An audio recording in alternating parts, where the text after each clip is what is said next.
Hello.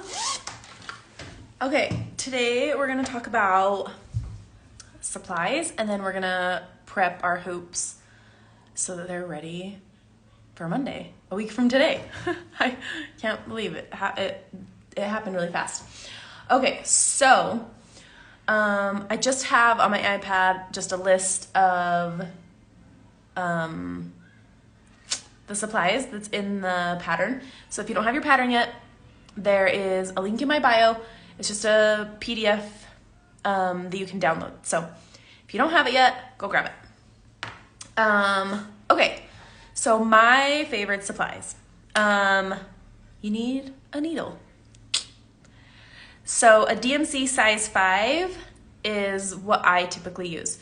I know a lot of people like tapestry needles. That's another option. The size 24 is what I see recommended the most. I don't like tapestry needles. They're too short. So these are just slightly longer. Any size 5, it doesn't have to be DMC, but DMC seems to be easy to find. So another thing that's not on the supply list, but that I love are needle minders. So this one is from Beck Stitches. I don't know if she has this one anymore, but what it is it's 2 magnets. So your fabric just goes between the 2 and then the magnet just holds your needles. So I usually use these just so I can keep track of my needle. Not necessary, but they're kind of fun. Okay, fabric. Fabric options. You need something to stitch on that is not stretchy. So like 100% cotton or linen or a linen cotton blend. I really like the Kana cotton. It's like nice and thick and so I don't feel like I have to double it up. I know a lot of people double their fabric. I don't. So this is the Kana cotton. You can kind of see the light through it right here. It's pretty thick. It's a really nice tight weave. There's like no stretch. It's really, really nice to stitch on. But kits this time, I'm doing a linen in them because I never have before. So this is the linen that I have.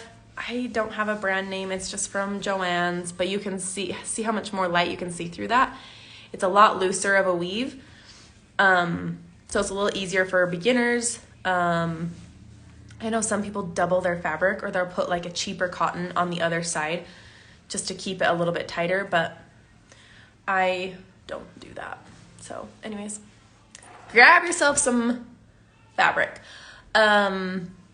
You can stitch on pattern fabric, you can stitch on colored fabric, whatever you want, whatever you can find, go for it.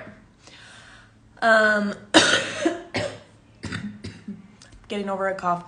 Hoping it's gone next week. Okay, so threads. This stitch along, I've never really used variegated thread much, just occasionally here and there. So I thought it would be fun to just use variegated threads for this whole thing. If you don't like variegated threads or you can't find them, it's not a big deal. You're not gonna like miss out on something crazy fun. It's just an option. So I like the DMC ones. They're easy for me to find. Anchor has started to be easier to find in the US, but I really like DMC. So this is one that's, this one? No, this is not the one that's in the pack. This is just another one I have. I have a whole box. I really like to look at it. I don't ever use it. So anyways, I should probably stop buying it, but I don't. I just like it. So anyways, this is what they look like. They usually have like a long thing on them versus like, this is an older one that has 2 pieces holding it. Anyways, either way, it doesn't matter. But that's variegated thread. So that's what we're going to use. But if you can't find it or don't want to use it, you can just use regular cotton thread. Whatever colors you want. This is a really deep, dark red, orange, but anyways, whatever you can find, whatever you want to use, you can use whatever colors you want, but you could also just keep, like with what I'm doing, 2 oranges, a yellow, a green, and a brown. Or you can do a colorful pumpkin. Go for it. Go for it. Okay, so embroidery hoops. I have a few different hoops to show you. The most common are bamboo hoops. These hoops are great. They're cheap, they're easy to find. The only thing is that they are sometimes not super circular. So the only thing I would say is if you get one of these, before you take it apart, mark where the middle is. On your inner hoop, this is the center. Because sometimes if you take this out, the center hoop, let me just do it, hold on. So these, oh man, maybe. If you take this and move this, like, here's my center line right here, and I put it back in, you see how there's like a gap here, there's like gaps over here, because they're not 100% circular. So make sure you mark the center so that when you put it back together, you know where your center is, and you don't end up with gaps. If you're going to the store to buy supplies, look at all, ouch, ow, a little bit of a sliver. Okay, look for a hoop that does not have any gaps. If you find one and it has like a gap like this isn't tightened, and so it's gonna have them. But if you can like see through it like this, try not to get those because it's hard to get your fabric tight in those. So you kind of want to avoid that if you can. So bamboo hoops are great. I've used them for years. They're, as long as you know like the tricks, they're usually fine. So this time around, I'm putting in beechwood hoops for kits because I've been liking them better. They're just a little bit pricier. So like instead of $2, they're like $5 or $6 or $7, but the smaller ones are like $5. So I like them because they are more circular. My cats are outside, they're climbing the tree. But they're more circular. I haven't had a problem with like gaps and stuff like that. So this is what I've been using since the first of the year. I still have a handful of bamboo ones that I use if they are looking circular, because sometimes I buy them in bulk and get some that are like oval. Anyways, beechwood hoops are great. I buy the I can't think of the name of the company. Ella Bessie, I don't remember. Anyways, I buy them on lovecrafts.com. I have an affiliate link if you're interested in checking them out. That link is in my bio, but that's what I use. Or the Frank Edmonds are okay as well. They're good hoops. They just have a sticker on them, which bugs me. So I don't buy them anymore because I don't like the stickers. So anyways, the other options you have are gonna be like plastic hoops. So I like to stitch in plastic hoops because they hold so tight. This is really easy to tighten and loosen right here. If you're buying plastic hoops, just make sure you find one that has like a groove in it. You see on the inside, so it goes inside here. If it's just two flat pieces of plastic against each other like this, it's not gonna hold your fabric tight enough. So make sure if you find one that it has like the groove in it.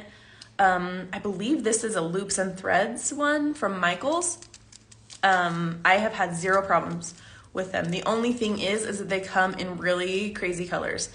Hot pink and bright orange and turquoise blue, and I think I have one 6-inch one that's black, but it's an oddball. Like I don't normally see them in black. So these are great to stitch in, and then I just finish them in a bamboo or in a beechwood hoop. So other options that there are, but not necessarily the best idea, is like a Q-snap. It's like a pipe that has like little clamps on it. I like to use them for cross stitch, but embroidery, it just doesn't hold very tight. So I don't love them. There's also like the faux wood hoops. They're pretty good. I like finishing in them. I don't like stitching in them. I don't feel like it holds it tight enough for me. So anyways, that's another option. All right, scissors. Any sharp scissors that you have will work great. If you want to be extra, you can buy fancy embroidery scissors. I love fancy scissors. I think I have, I don't know, 4 or 5 pairs. Every once in a while I just see one and I just love them, so I get them. So these ones are the ones I got me for my birthday. But really, any scissors, you just need to be able to trim your thread. I sometimes take like fingernail clippers with me. I have a pair in my sewing bag that I just always leave there that I use occasionally. So whatever you need to do to cut your thread. Okay, last thing, fabric pen, marker, or pencil. You need something to draw your pattern on your fabric. So options, you've got water soluble, heat erasable, or permanent. So water soluble, you can usually find in the sewing aisle. They're usually blue or purple. I don't have any anymore. I don't like getting my embroidery wet, so I don't use them ever. But it is an option, and I know some people wash everything after they're done stitching. So water soluble is great. Just soak your project after and like rub out those lines that you can see. They work great. I personally don't like them. There's also like water soluble pencils. I have this, I never use it. It's white. You can draw on darker colors with it. But it should wash out. I don't like water soluble, so. Sorry. Okay, another option is heat erasable. The Pilot Friction pens are great, or markers. I like the clicking pens or the fine liner markers. I like the blue and the black ink better, but I bought a pack of color just for fun. The only problem with the heat erasable is they leave ghost lines. So you don't want to be like drawing crazy things on there if you're not going to be stitching it. Like draw what you're going to stitch and then stitch over your lines. Like just don't be getting crazy. They just don't, they erase, but you can sometimes see like a faint line, or if it gets really cold, like freezer cold, not like your house is chilly cold, the lines will come back. You can just heat erase them again, so it's not like the end of the world, but just know it's not like a permanent eraser.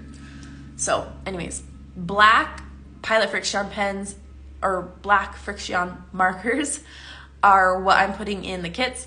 That's what I always use. I like them. Or this is another fun option, is this mechanical chalk pencil. This is Fons and Porter, but there's also a brand, Boheen. Both of them are on Amazon. They're just mechanical chalk pencils. So just like a regular mechanical pencil, but it's chalk. So then you can draw on like dark fabrics.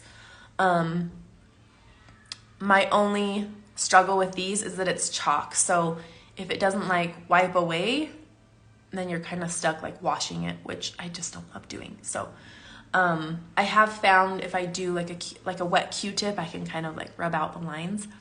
But this is great if you're using dark fabrics. The other option would be just a regular pencil. Just if you're using a pencil, know that those lines are not going to erase. So drawing, like make sure you have a sharp pencil, draw skinny lines. Don't press down too hard. You don't want to make like a really dark, deep line unless you know you're going to be doing like some thicker stitches to cover that up. So that's my thoughts on supplies. If you have any questions, you can comment on this or send me a message and I will answer questions.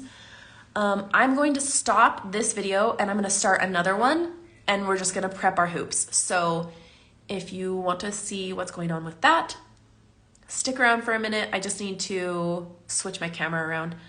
Cool nails. Thanks. They're nail stickers. They're fun. Paint ruins my nails, so I don't paint my nails anymore. But anyways, Stick around and I will show you how to prep your hoop and we will get ready for Monday. See you in a minute.